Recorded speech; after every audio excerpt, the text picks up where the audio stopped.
Hello, it is January 13th, and we have just gotten past the first new moon of 2021, which was in Capricorn, and the sun is in Capricorn.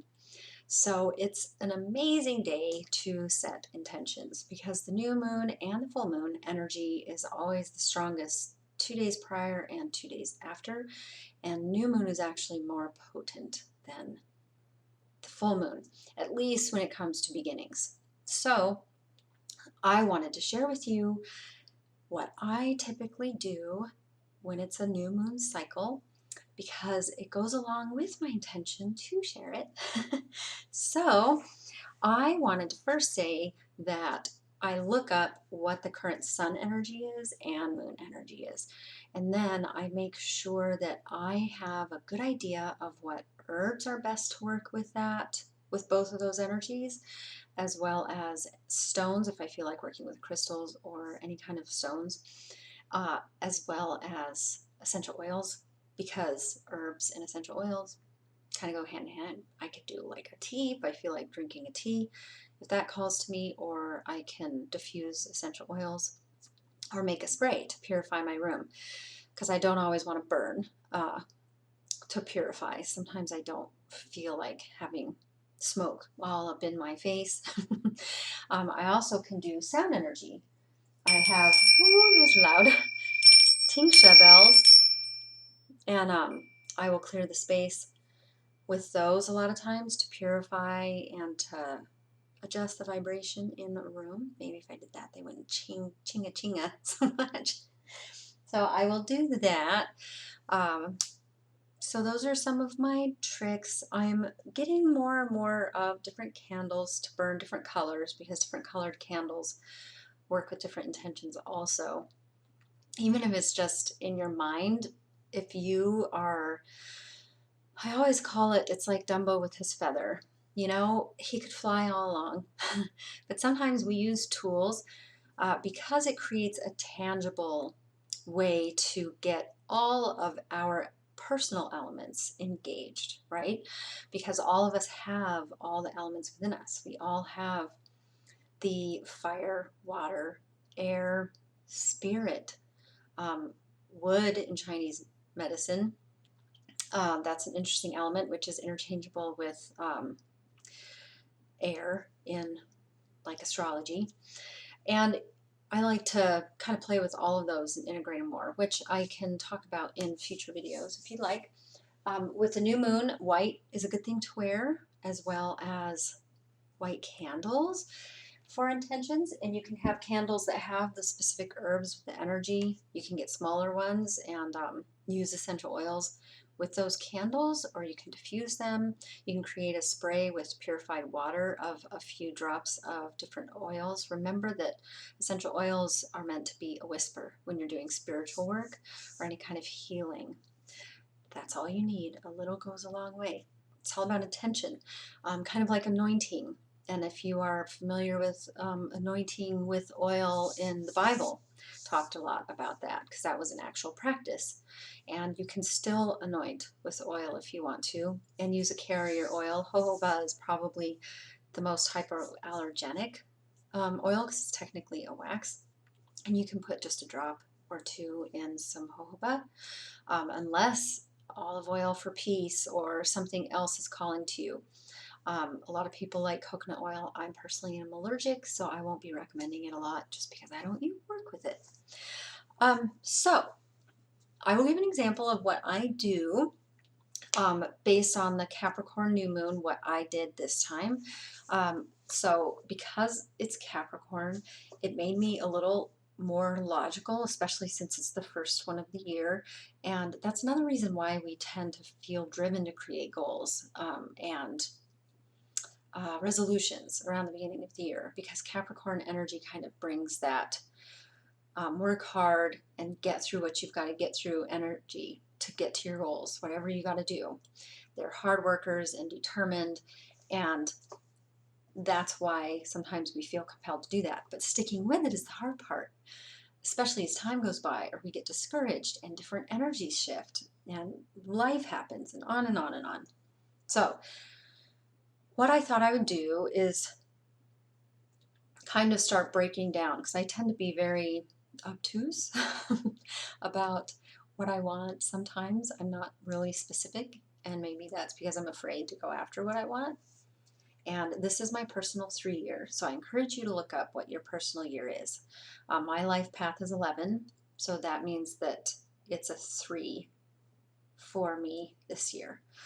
And I'll be working with 3 energy. Last year was a 2-year, and I had a really tough time with that because it was the first year that I lived with my boyfriend, who also is an 11, and it was his personal 2-year. So we got through all the relationship nitty-gritty stuff that we need to process from our past, basically, and how it shows up and what we needed to do to adjust for a new person and someone who is healthy for us.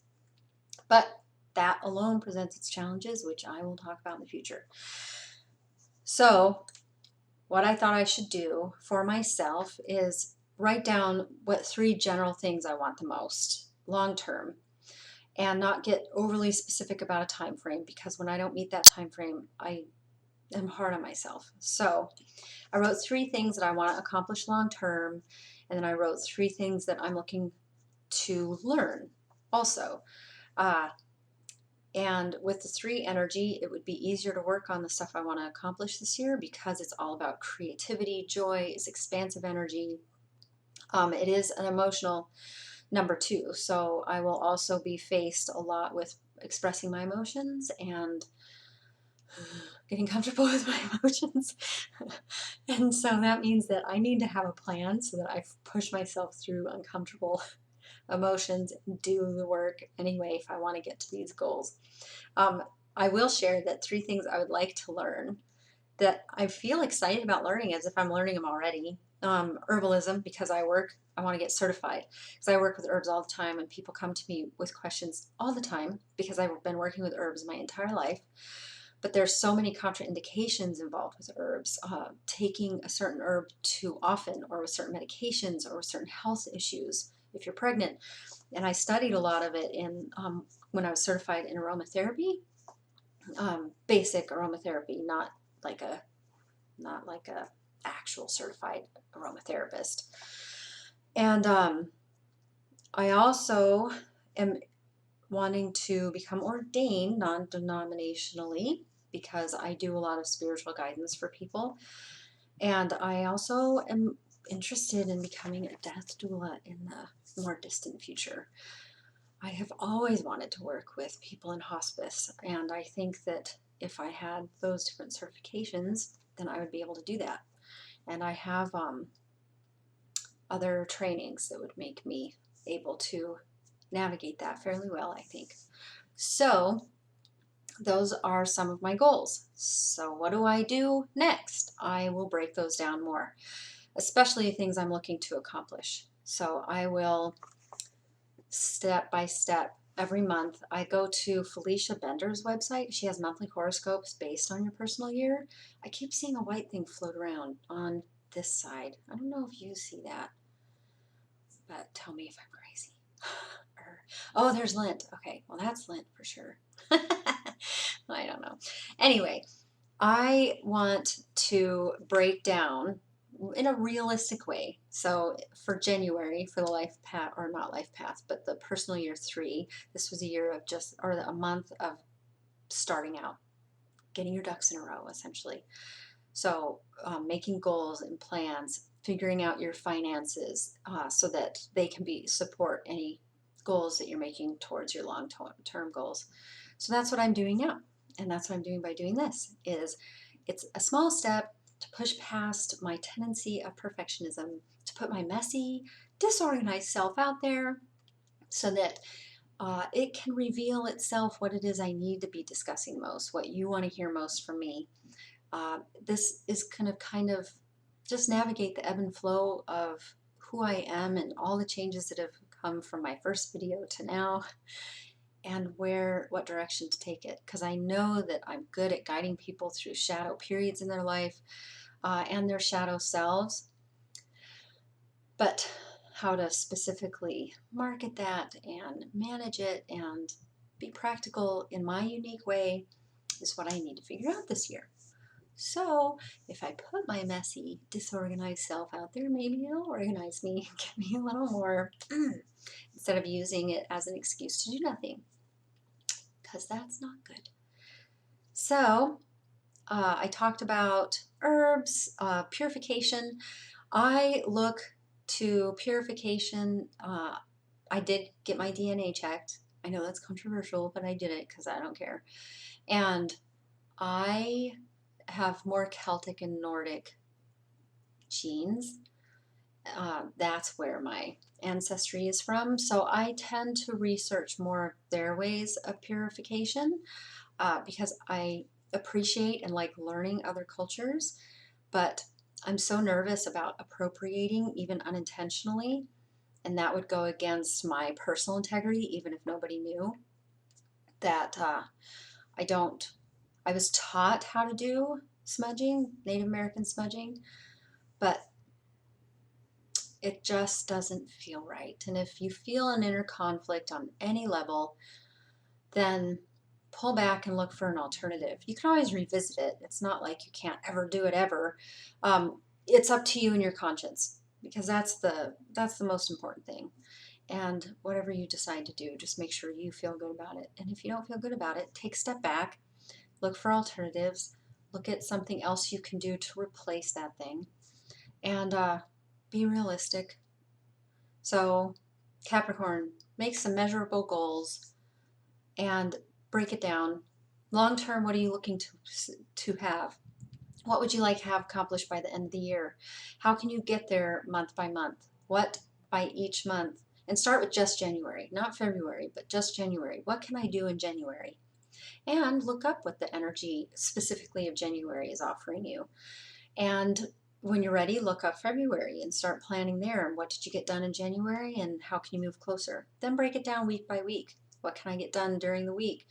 And then break it down day by day. So if you get one thing done a week, one goal a week, what can you do each day to get you closer to that goal? Like for me, if I want to write an article about something specific, research every day different aspects of that article, figure out what the article's going to be about, and then do my research each day, or read something inspiring, or whatever it is that's matching that goal. Just be dedicated to it. Because it's okay, and give yourself props. Write down things that you get done. You know, we write down things we want to get done, but how often do we write down things we've gotten done so that we can look back and say, oh yeah, because it's hard to measure how far you've come, especially if you're not making regular videos, my God, or you're not documenting everything in a journal, because I'm not a big journal person. I do have my little thing for moon intentions that I can go back to look on, and like tarot or oracle readings I've done around the moon, I will document in here also, as it relates if I choose to do that. And then I have a dream journal, and then I have a general thing when I need to just process stuff or figure things out that seem all over the place, because I'm obsessed with compartmentalizing and organizing. That's what it is. I'm organized. So do whatever you need to do that's going to help you get closer to your goal, and give yourself props every day. What did I accomplish that's closer to the goal? Even if you have to rationalize, whatever you got to do, but take note of that so that you can see what works and what doesn't work. And that's the only way to get better, is to screw up every day. But the only screw up I'm not going to let myself have is to sit on my laurels and do nothing, because I already proved I'm good at that.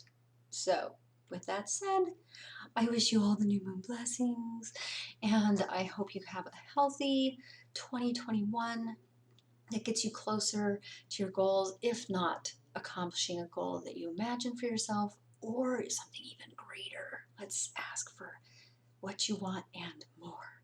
Because that and more thing, I have all the resources I need and more. I have the money I need and more.